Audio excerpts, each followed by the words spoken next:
Dear Starseed from Gaia, a powerful man is already moving toward you, and he does not yet understand why his knees are beginning to bend.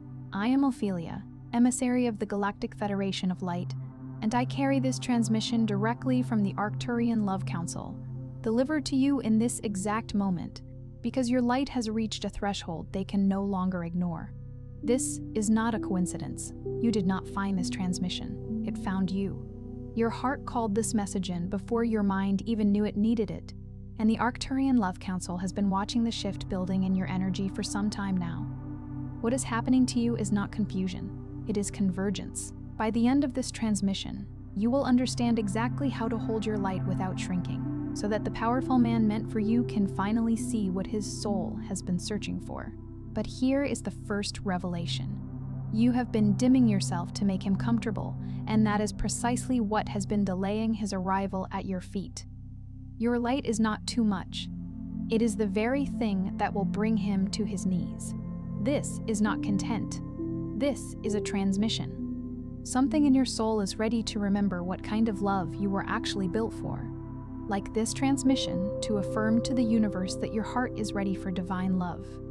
Subscribe if you are walking the twin flame path and aligning with sacred union, and comment @Eder11 if you feel your heart awakening to this truth right now. This is not just a message. It is a moment of divine intervention. Your soul has been waiting for this guidance. Your heart knows why you are here.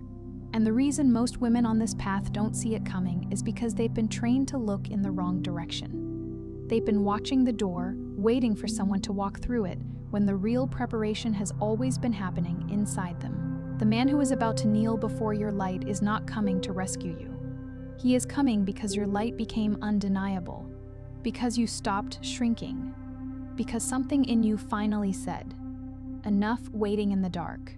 Imagine a lighthouse, its beam cutting through the fog, a beacon of unwavering truth.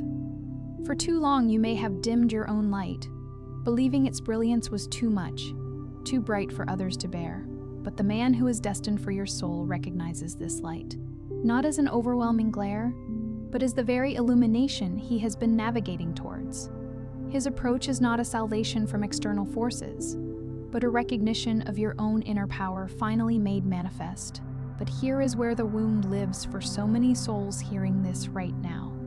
Somewhere along the way, you began to believe that your depth was a burden, that your sensitivity was too much, that the intensity of what you carry, the way you love, the way you feel everything, the way you see through surfaces into souls, was the very thing keeping love away. You started editing yourself, softening your truth, making yourself smaller so that someone, anyone, would stay. This is like trimming the roots of a magnificent tree, hoping it will fit into a tiny pot. You believed that to be loved, you had to diminish your very essence. Your capacity to feel deeply, to intuit truth, to love with an all-encompassing passion, these were not flaws, but the very fabric of your divine design. Yet, society, past experiences, perhaps even well-intentioned advice, taught you to mute these powerful expressions, to believe they were liabilities rather than gifts. You became a masterpiece confined to a restrictive frame. Your colors dulled, your textures smoothed out, and they did stay, just not the right ones. The ones who stayed were comfortable with a version of you that wasn't fully you. And somewhere in the silence of those relationships, a part of your heart went quiet. Not broken. Quiet. Waiting. These were not soul companions, but shadow selves, content to bask in the muted glow of your edited existence. They were attracted to the watered-down version, the one that required no challenge, no deep soul recognition. And in that comfortable compromise, a vital part of your heart, the part that yearned for true resonance, simply went dormant. It didn't shatter. It withdrew, conserving its energy, waiting for the signal that would awaken it to its true purpose. It became a silent observer, a patient prisoner within its own sanctuary, holding on to the memory of what true connection felt like. What you just felt, that quiet ache mixed with recognition, is not sadness. It is your frequency remembering what it came here to receive. If this transmission stirred something you cannot name, the divine love frequency code was written for this exact moment in your journey. It contains 5 sacred Arcturian transmissions designed to dissolve the wounds blocking your divine counterpart and activate the signal that draws them closer. The link is in the first pinned comment, but it will only remain there for a short time. This is not the melancholic sigh of regret, but the resonant hum of recognition, the subtle vibration of your soul recalling its ancient destiny. It's the deep, cellular memory of a love that exists beyond the limitations of the physical realm, a love that is your birthright. This subtle stirring is your innate wisdom nudging you towards the path of authentic union. The Arcturian transmissions are the celestial keys, designed not to force a lock, but to gently dissolve the accumulated rust and grime of past pain, allowing the natural mechanism of divine connection to engage. They are designed to polish your inner signal, making it so clear, so bright, that your destined partner cannot help but tune into it. Now I need you to understand something about the man this message is for. The powerful man who is moving towards your light is not powerful in the way the world typically defines power. He is not coming with money as a substitute for presence. He is not coming with status as a shield against vulnerability. He is powerful in the way that only a truly conscious man can be. He has done his own work. He has faced his own darkness. He has learned to lead from the heart instead of from fear. And because of that, he can only be drawn to a woman who has done the same. This is not the brute strength of ego, nor the shallow sheen of material success. His power is forged in the crucible of self-mastery, in the quiet courage to confront his own shadows, to integrate his fragmented self. He understands that true strength lies not in dominance, but in devotion, not in armor, but in authentic vulnerability. He has navigated his inner wilderness and emerged not as a conqueror, but as a compassionate guide. His presence is not a transaction of wealth or status, but an offering of presence, integrity, and a heart that beats in rhythm with his own awakened soul. He seeks not a reflection of his external achievements, but an echo of his inner work, a kindred spirit who has also walked the path of self-discovery and transformation. This is not a fairy tale. This is frequency law. Like calls to like at the deepest level of soul recognition. And the reason this man has not yet fully arrived in your physical reality, or has arrived but something still stands between you, is not because you are unworthy. It is because the frequency match is still being calibrated, and that calibration happens inside you first. This is the immutable principle of the cosmos, the symphony of the universe playing out in the dance of souls.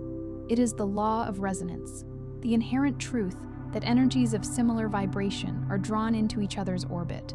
If there is distance or a subtle disharmony, it is not a judgment upon your worthiness, but an indication that the intricate calibration process is still unfolding within you. Think of 2 perfectly tuned instruments, each needing to reach its optimal pitch before they can create a harmonious duet. Your inner landscape is the tuning chamber, where the final adjustments are being made, preparing you to sing in unison with your divine counterpart. The first key that unlocks this sacred union is what the Arcturian field of wisdom calls the worthiness unlock. And it is the most fundamental, the most bypassed, and the most urgently needed opening of all.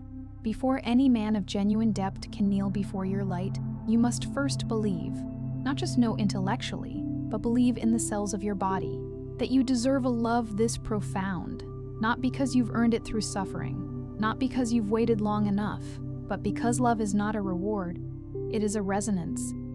It is what you are made of when everything false has been stripped away. This is the bedrock upon which all sacred unions are built. It is the profound cellular knowing that you are inherently deserving of the deepest, most unconditional love. This worthiness is not something to be achieved or earned. It is the fundamental truth of your being, present before any external validation or circumstance. It is the inherent radiance that emanates from your soul, a light that deserves to be met with an equally profound and radiant love. To embody this unlock is to shed the layers of conditioned belief that have taught you otherwise, to stand in the unshakable truth of your own divine value. The worthiness wound is ancient in many of you. It was formed in moments when you were told your feelings were too big, when love was given conditionally, when you watched the women before you accept less and learn to call that normal. The wound says, if I ask for too much, I will be left. So you ask for less, and you received exactly what you asked for. The first key turns when you make a decision so deep it echoes through every layer of your being. I will no longer negotiate the terms of my own love story. I will receive fully, or I will wait. But I will not shrink. This wound is often a generational echo, a phantom limb inherited from ancestral experiences where love was a scarce commodity, dispensed with conditions and judgments. You absorbed the unspoken narratives of scarcity, the belief that expressing your full emotional truth would lead to abandonment. You learned to shrink your desires, to temper your expectations, to make yourself palatable for those who could not hold your expansive heart. But with the turning of this key, a sacred vow is made. It is a declaration of self-reverence, a refusal to diminish your essence for the sake of temporary acceptance. It is the conscious choice to honor the full spectrum of your desires and to trust that the universe will conspit in matching you with a love that can contain and cherish your magnificent whole. The second key is called the mirror recognition, and this one changes everything about how you see the man coming toward you. Your divine counterpart does not arrive to complete you. He arrives to reflect back what you have already become. This is the part that most women miss when they are holding space for this kind of love. They imagine that the arrival of this man will feel like finally being seen. And it will, but not in the way they expect. He will not be seeing someone who needs his validation. He will be seeing someone so fully themselves that his soul recognizes what it has been moving toward. You are not waiting to be completed. You are waiting to be recognized. And recognition only happens when you are fully present as yourself. This is the profound realization that your divine counterpart is not a missing piece, but a magnificent mirror. He arrives not to fill a void within you, but to reflect the wholeness you have cultivated within yourself. His gaze will not seek out your imperfections to fix them, but to honor the unique tapestry of your being, seeing the divine spark that ignites his own soul. You are not waiting for a savior to make you whole. You are waiting for a witness to your already existing wholeness. A soul who resonates with the truth of who you are, allowing you to see yourself through his awakened eyes. The recognition is mutual. A soul-level greeting between two beings who have journeyed through the labyrinth of existence to find each other. When this key turns, you stop performing and start radiating. You stop trying to become what you imagine he needs, and you start trusting that what you already are is the exact frequency he is calibrated to find. The mirror works both ways. He will reflect your wholeness back to you, and you will reflect his.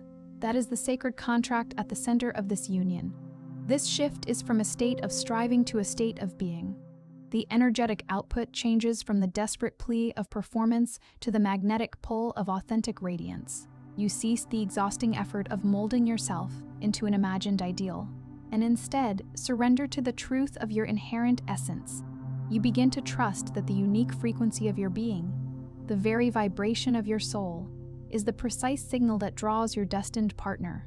In this sacred exchange, you become each other's most potent mirrors, reflecting back the divine blueprint of the other, accelerating the growth and unfolding of both souls. This is the alchemical marriage, where two complete beings come together not to merge into one, but to amplify each other's light. The third key is the karmic release, and it is perhaps the most confronting, because it asks you to grieve what never became what you hoped it would. You are carrying energetic attachments to people who were teachers, not destinations. Relationships that opened chambers in your heart but were never meant to stay. Old agreements made in lifetimes of love and loss that still hum beneath the surface of your present experience, drawing you back to familiar pain, because familiar pain at least feels known. This key requires the courage to look into the rearview mirror of your soul and acknowledge the energetic contracts that no longer serve your highest destiny. It is about honoring the lessons learned, the growth catalyzed by those who walked with you. Even if their journey was temporary, these were not failures, but crucial stepping stones, each one shaping you, preparing you for the grander union. The familiar ache of past patterns is not a sign of your unworthiness, but a residual echo of old energetic agreements, like a ghost limb that still tingles with sensation. Releasing these attachments is not about forgetting or erasing, but about acknowledging their role, learning from their imprint, and consciously choosing to dissolve the energetic ties that bind you to the past, freeing yourself to embrace the future. This key does not turn through willpower, it turns through honest acknowledgement. You must be willing to look at the patterns, the ones that keep repeating, the type that keeps appearing, the dynamic that keeps recreating itself, and say, I see what this has been teaching me. I receive the lesson, and I release the agreement. When you do this, something in your energetic field literally shifts. The old signal goes quiet, and a new one begins to broadcast. One that the man aligned with your highest path can actually hear. This is not a battle of wills, but an act of profound self-awareness and compassion. It is about observing the recurring themes in your life with gentle curiosity, rather than harsh judgment. When you can stand before the repeating patterns and declare, I see you, I understand your purpose, and I release you, you initiate a powerful, energetic uncoupling. The old vibrational residue begins to dissipate, creating space for a new, clearer signal to emanate from your being. This newly broadcast frequency is pure and resonant, a clear beacon that your aligned partner can easily detect, guiding him directly to your awakened heart. The fourth key is the divine timing surrender. And for souls like you, this is the one that requires the most trust. Because you feel things so deeply, the waiting does not feel neutral. It feels like absence. It feels like proof of something wrong. But the universe is not delaying your love. It is preparing the convergence point, the exact intersection where two fully awakened souls can meet without the unconscious wounds destroying what is being built. Think of it this way. If this man had arrived 3 years ago, would you have been able to receive him? Would you have trusted a love that felt too good? Would you have stayed open? Or would the wounds still active inside you have pushed away exactly what you prayed for? Divine timing is not cruelty. It is protection. It is the most loving intelligence in existence, making sure that when this union arrives, it can last. This key turns when you stop measuring the wait as loss and start honoring it as sacred preparation. This is perhaps the most challenging of all the keys, for it asks you to surrender your human desire for immediate fulfillment to the cosmic intelligence that orchestrates all things. The perceived emptiness of waiting is, in fact, a fertile void, pregnant with divine possibility. The universe is not withholding your love. It is meticulously crafting the perfect conditions for its arrival, ensuring that both you and your divine counterpart are spiritually mature enough to sustain such a profound connection. It's like waiting for the perfect season for a delicate bloom to unfurl. Forcing it too soon would only lead to its destruction. Honoring this timing is an act of faith, recognizing that the universe's orchestration is always in your highest interest, ensuring that when this union manifests, it is built on a foundation of readiness and enduring love. The fifth key is the magnetic embodiment, and this is where everything you have unlocked through the previous keys begins to radiate outward. Divine love does not respond to longing. It responds to resonance. It moves toward the frequency of the thing it is seeking, the way water finds its level. When you have done the inner work, when you have opened the worthiness wound and let it heal, when you have released the karmic bindings, when you have surrendered to the timing, your entire energetic field begins to broadcast at a different frequency. You stop sending the signal of seeking and start sending the signal of embodiment. You become, in your daily life, in the way you walk and speak, and love yourself and hold your boundaries, the living expression of the love you are calling in. This is the culmination of your inner work, the outward manifestation of your soul's readiness. It is no longer about yearning for love from a place of lack, but about embodying the very essence of the love you wish to attract. Your entire energetic being becomes a magnet, broadcasting a frequency of wholeness, self-love, and empowered presence. You are no longer scanning the horizon for a rescuer, but standing firmly on your own ground, radiating the magnetic pull of your fully realized self. Your daily life becomes a living testament to the love you are calling forth, your every action, word, and intention infused with the energy of your authentic union. And this is when the shift happens. Not with fanfare, not with a dramatic moment. Often it begins quietly, a felt sense that something has changed, that you are walking differently, that you no longer scan every room looking for him, that you stopped rehearsing the speech you would give when he arrived because you realized you don't need one. You are simply here, fully here, and in that fullness you become impossible to miss. The transformation is often subtle at first, an internal recalibration that begins to ripple outward. It's a profound shift in your energetic posture, moving from anticipation to presence, from seeking to embodying. The frantic search for external validation ceases, replaced by a quiet confidence that emanates from your core. You no longer need to pre-plan or perform. Your authentic self is your highest offering. This embodied presence creates an irresistible aura, a subtle yet undeniable signal that draws your aligned partner not because you are searching, but because you are simply and fully being. You become a gravitational center, a point of light that naturally attracts what is meant for you. The sixth key is the separation wisdom. And for those of you who are in a twin flame dynamic where distance has become the constant companion of this love story, this key is for you specifically. The separation you are experiencing is not failure. It is not evidence that the connection was wrong. It is the universe creating the precise conditions under which both of you must grow individually before you can build together. Separation and sacred union is not the opposite of love.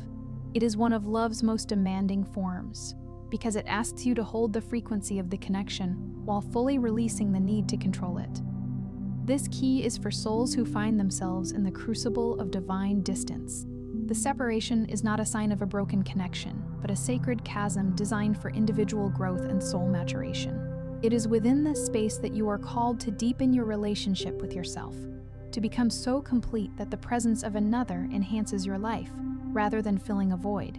Holding the frequency of the connection amidst the physical separation requires immense trust and faith, a commitment to the love that transcends space and time, while simultaneously releasing the earthly desire to control its unfolding.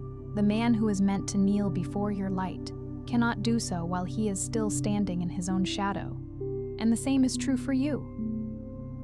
The gap between you is not empty. It is full of the becoming that makes reunion possible.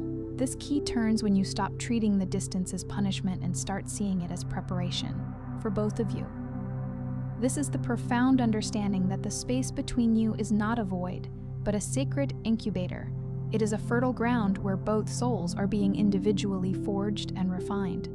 He cannot fully step into his divine role as your partner until he has integrated his own inner challenges, just as you are being prepared to receive him in your wholeness. The apparent distance is not a sign of abandonment, but a testament to the universe's meticulous design, ensuring that when you finally come together, your union will be built on a foundation of profound self-mastery and mutual readiness. This separation is a powerful alchemical process, transforming both individuals into the beings they are destined to be for each other. The seventh key is the reunion readiness, and it is the one that seals the entire sequence. Your counterpart cannot fully enter the space of your life until the door has been unlocked from the inside. And that door does not open because the timing is right, or because he has done his work, or because the stars have aligned, though all of those things matter. It opens because you are ready, truly ready. Not the readiness that comes from desperation or performance, but the readiness that comes from wholeness. The readiness that says, I am not afraid of this anymore. I am not afraid of being seen fully. I am not afraid of receiving a love this deep. I am open. I am worthy. I am here. This is the ultimate unlocking, the final seal of authenticity. Your readiness is the key that not only opens your life to your divine counterpart, but also confirms your own complete preparation. It is not a readiness born of anxious anticipation or a need to prove yourself, but a quiet, unwavering certainty that arises from a place of inner wholeness and self-acceptance. It is the courageous declaration of your soul's capacity to hold and reciprocate a love of this magnitude, a love that is both deeply profound and eternally enduring. When you are truly ready, the convergence becomes not a possibility, but an inevitability. When this key turns, the convergence becomes inevitable, not forced, not manufactured. Inevitable. The way a river inevitably reaches the sea, not because it fights the terrain, but because it follows the truths of its own nature. The union is not a matter of chance or forceful effort, but a natural unfolding, an alignment with the deepest currents of your soul's truth. Just as a river, following its inherent path, finds its way to the ocean, so too will your destined union manifest when you are in true alignment. It is a testament to the universe's profound intelligence, an affirmation that when you embrace your own becoming, the forces of creation conspire to bring you to your soul's greatest fulfillment. This is not a human endeavor, but a divine dance, orchestrated by a love that is as vast and inevitable as the sea itself. Here is what I want to leave in your heart as this transmission closes. You have not been forgotten by love. You have been chosen for a version of it that most people never have the courage to wait for. The ache you have carried, that longing that sometimes felt like grief, that hope that sometimes felt like madness was never weakness. It was the signal of a soul who remembered something real and refused to accept a substitute.